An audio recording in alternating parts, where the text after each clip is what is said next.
কেমন আছো তোমরা সবাই? আশা করি সবাই বেশ ভালো আছো। আমি FM আবির তোমাদের সবাইকে স্বাগত জানাচ্ছি গো জি8 এ।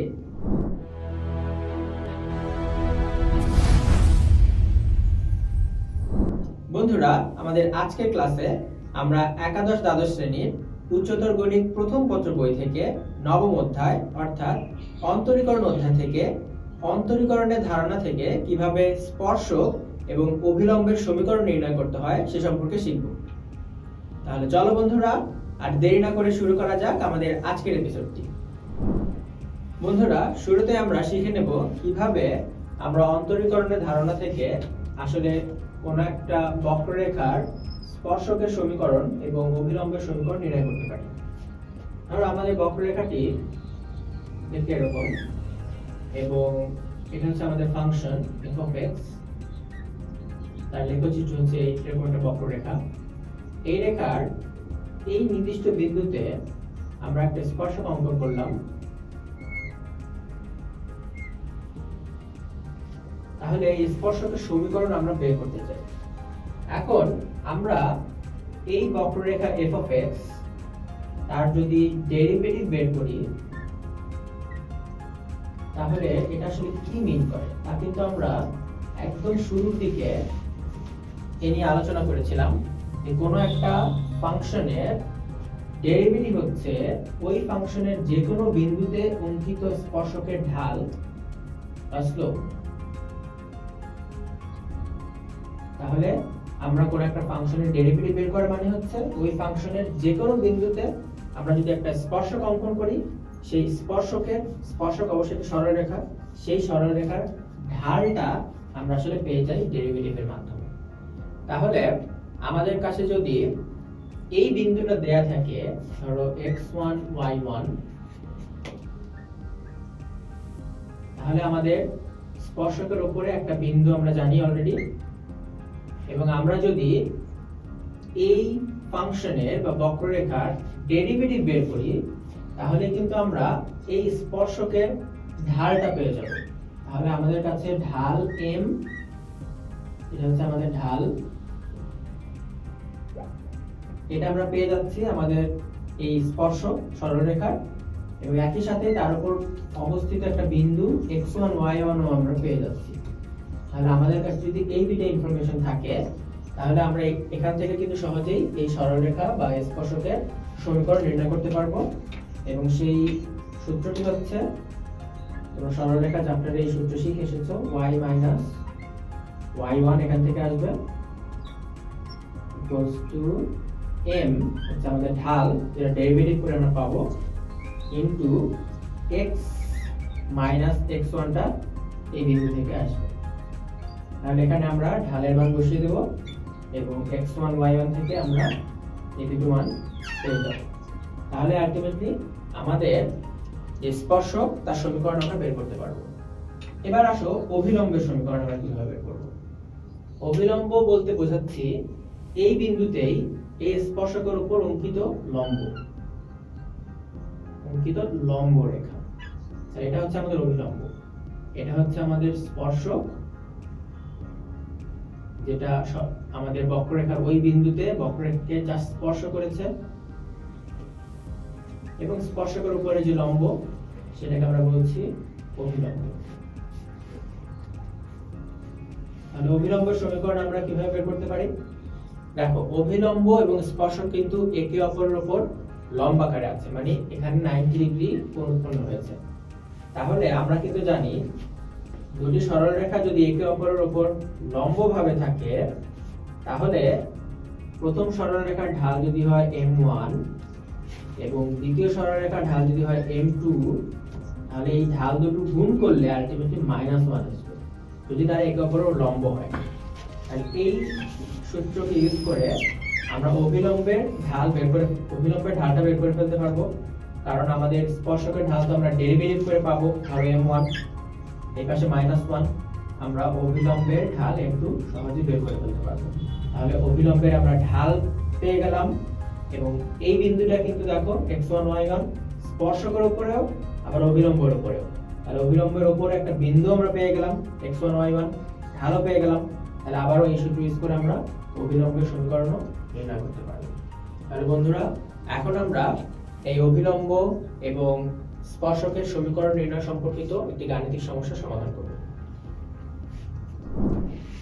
বন্ধুরা আমাদের গাণিতিক সমস্যায় বলা হয়েছে y x - 2 x - 3 - x + 7 = 0 এই বক্ররেখার যে বিন্দুতে x অক্ষকে ছেদ করে ওই বিন্দুতে আমরা একটা স্পর্শক এবং একটা অভিলম্ব চিন্তা করব এবং তাদের সমীকরণ নির্ণয় করার চেষ্টা করব। তাহলে আমরা শুরুতেই এই বিন্দুটি বের করার চেষ্টা করব। বলা হয়েছে এই বিন্দুটি x অক্ষকে ছেদ করে। তাহলে আমাদের বক্ররেখাটি হচ্ছে y x - 2 x - 3 x + 7 = 0। তাহলে এই বক্ররেখাটি x অক্ষকে ছেদ করবে, অর্থাৎ আমাদের চিত্রটা যদি এরকম হয়ে থাকে, ধরো এটা হচ্ছে আমাদের বক্ররেখা, x অক্ষকে ছেদ করেছে এই বিন্দুটা আমরা বের করতে যাচ্ছি। তাহলে এই বিন্দুতে বুঝতে পারছো y = 0 হবে, কারণ x অক্ষের উপরে সকল বিন্দুতে y এর মান 0।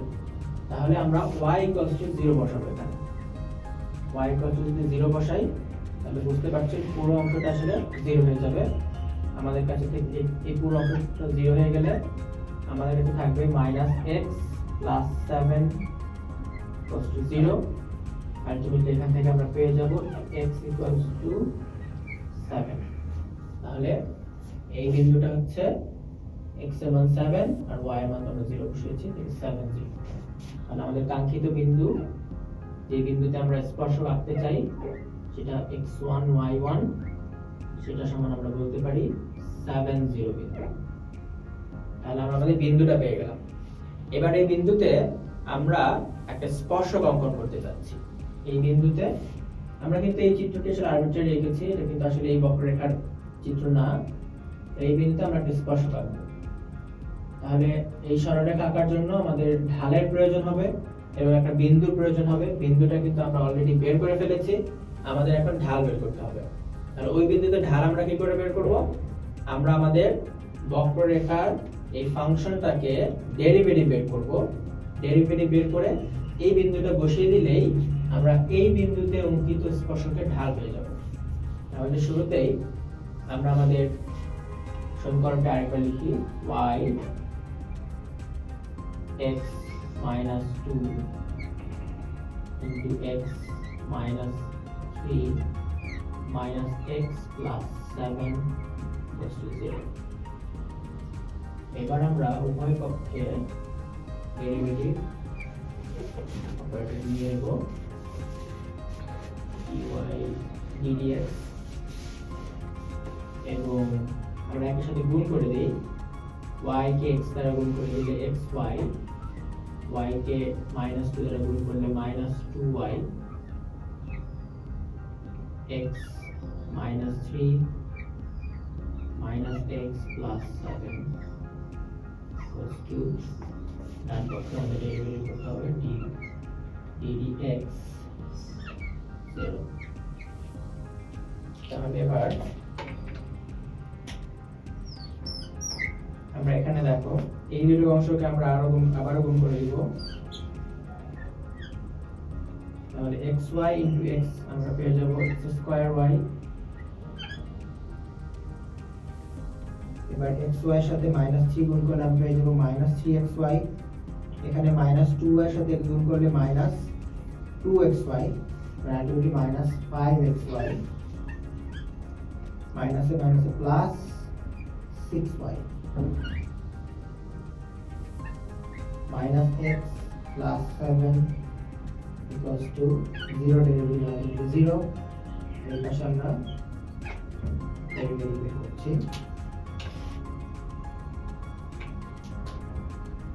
এই পুরো অংশ আর এই পাশে 0 ডেরিভেটিভ 0 পেয়েছি। তাহলে দেখো x²y এই ডেরিভেটিভ বের করব। দুটো ফাংশনের গুণফল আকারে আছে। তাহলে u প্রাইম মানে হচ্ছে 2x, আমরা uv সূত্র পেয়েছি, u প্রাইম মানে 2x * v plus u * v prime V prime মানে হচ্ছে y এর ডেরিভেটিভ, তাহলে dy dx মানে আমরা সংক্ষেপে y1 লিখতে পারি। y1 মানে dy dx মাইনাস 5x এর ডেরিভেটিভ হবে কত 5, y কে আমরা ঠিক রাখলাম, এই মাইনাসের কারণে সূত্রের ভিতরে একটা মাইনাস চলে আসবে। এবার আমরা 5x কে ঠিক রেখে y ডেরিভেটিভ হবে y1 প্লাস 6y ডেরিভেটিভ করলে আমরা পেয়ে যাব 6y1 মাইনাস x এর করলে পেয়ে যাব -1, 7 এর করলে পেয়ে যাব 0 আর ডান পাশে আমাদের 0। তাহলে এখন আমরা কি করতে পারি, আমাদের উদ্দেশ্য হচ্ছে dy বাই dx এর মান এখান থেকে বের করা, অর্থাৎ y1 মানে কিন্তু dy বাই dx। অনেকগুলো নোটেশন ইউজ করা যায়, আমরা সংক্ষিপ্ত নোটেশন ইউজ করছি। ওকে, তাহলে যেই টার্মগুলোর সাথে y1 আছে সেগুলোকে আমরা বাম পাশে রেখে বাকিগুলোকে ডান পাশে নিয়ে যাই। তাহলে বাম পাশে y1 যে টার্মগুলো আছে সেখান থেকে আমরা y1 কমন নেই, এখানে থাকবে একটা x স্কয়ার, এখানে থাকবে একটা -5x, এখানে থাকবে একটা +6, আর বাকি টার্মগুলোকে আমরা ডান পাশে যদি নিয়ে যাই তাহলে এখানে +1, এটা এখানে +5y এবং এখানে আছে -2xy। ওকে, আলটিমেটলি আমাদের y1 কত আসবে, এটাকে আমরা dy বাই dx আকারে লিখতে পারি, সেটা সমান আমরা পেয়ে যাব, এই অংশটাকে আমরা ডান পাশে নিয়ে আসব, ফলে ভগ্নাংশের নিচে চলে আসবে +5y -2xy divided by x square -5x plus 6। এটাই হচ্ছে আমাদের আলটিমেটলি আমাদের y কে আমরা x এর সাপেক্ষে ডেরিভেটিভ করে এটা পেলাম, যেটা মানে কিন্তু আলটিমেটলি আমাদের ঢাল m। ওকে, তাহলে আমরা এখন চাচ্ছি এই পয়েন্টে 70 বিন্দুতে ঢালটা বের করতে। তাহলে আমাদের dy dx 70 বিন্দুতে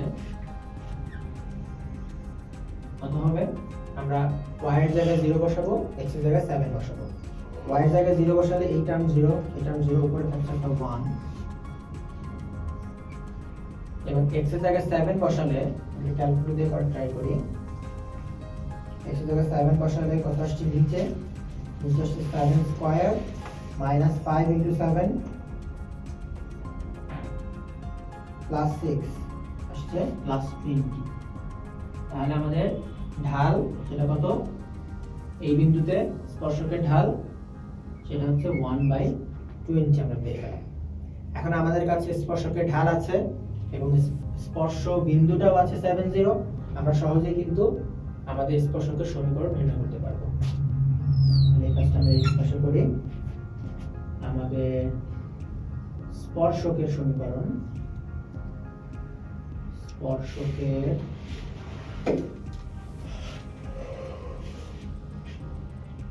সমীকরণ,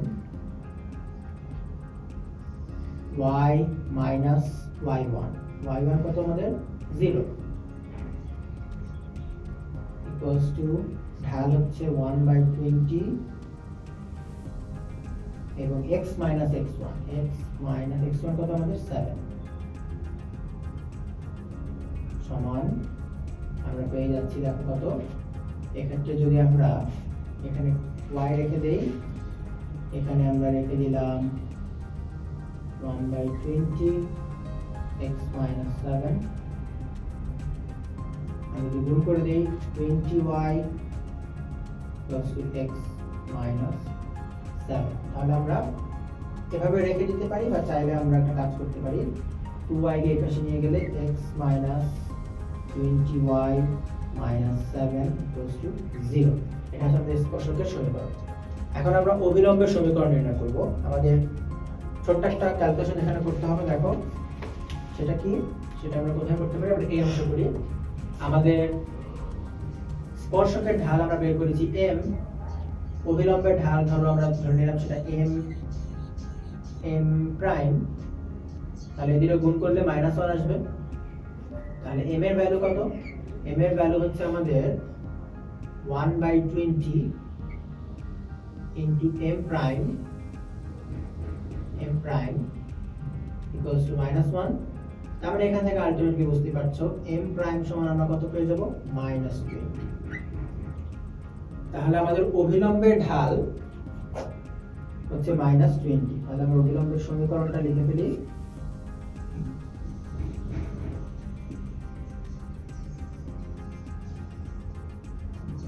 অভিলম্বের সমীকরণ কত হবে? আবার একই সূত্র, y y1, ওই সেম বিন্দুতেই করছি, তার মানে 0 কিন্তু ঢালে চেঞ্জ আসবে, ঢালটা -20 হবে এবার, কিন্তু x x1 is 7। তাহলে এখান থেকে আমরা পেয়ে গেলাম y equals to -20x minus plus 140। সুতরাং আমরা বলতে পারি পুরো এই পাশে নিয়ে আসলে 20x plus y minus 140 equals to 0। এটাই হচ্ছে আমাদের আলটিমেটলি অভিলম্বের সমীকরণ। তাহলে বন্ধুরা, আশা করি তোমরা স্পর্শকের সমীকরণ এবং অভিলম্বের সমীকরণ আমরা কিভাবে নির্ণয় করলাম তা খুব ভালোভাবে বুঝতে পেরেছো। বন্ধুরা, আশা করি আমাদের আজকের এপিসোডটি তোমরা খুব ভালোভাবে বুঝতে পেরেছো। পরবর্তী এপিসোডে নতুন কিছু নিয়ে তোমাদের সামনে হাজির হব। সে পর্যন্ত ভালো থেকো, সুস্থ থেকো এবং অবশ্যই গো জি8 এর সাথে থেকো।